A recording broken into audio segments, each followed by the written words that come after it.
أطالب الأمة الإسلامية أن تخاطب الناس بدينها،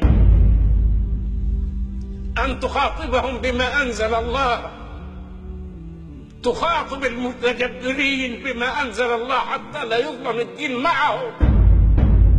لقد ظلموا أنفسهم وظلموا دينهم، ولهذا الدين نفاذوا إلى القلوب في الوقت الذي ترى في بلادهم من يسلم ويكون أقوى إسلاما من أبناء المسلمين أنفسهم. لا لشيء، إن هذا الإسلام لا يحتاج لتكلف ولا يحتاج أن نتكلف، إنما يحتاج إلى الصدق، هل أستطيع أن أطالب المسلمين في مثل سني وأقول هذه الكلمة دائما؟ أنا سني الآن ماشي في 76 وكثير من وصلوا 76. ألا يخافون أن غدا قد يطلبون إلى الحفرة؟ لماذا لا نخاطب الجميع بديننا؟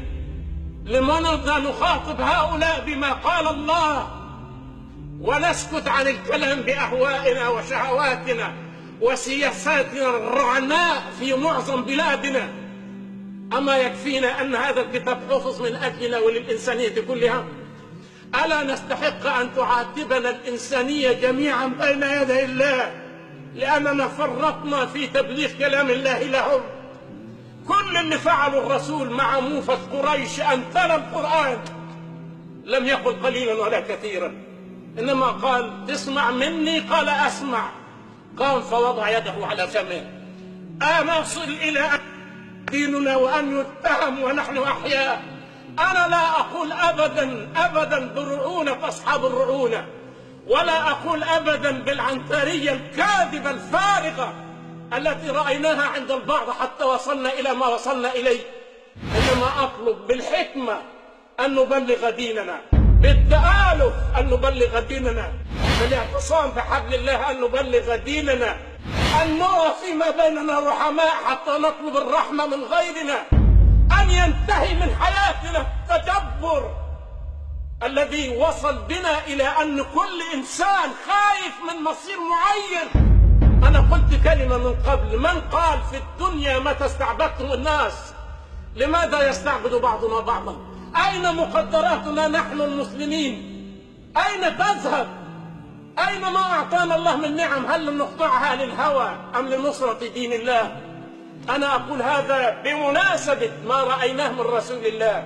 لم يقل كلمة عن نسبه، لم يقل كلمة عن أهله عن قبيلته، لم يقل أنا بل سمعهم ما جاءه من عند الله.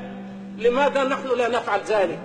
لماذا نحن نتدارى بديننا ونظن بأننا بهذا نرضي العدو؟ العدو بيسلم من حيث لا ندري نحن. العدو يسلم ودياره كل ورقة في بلادهم بيعا لأن فيها الإسلام.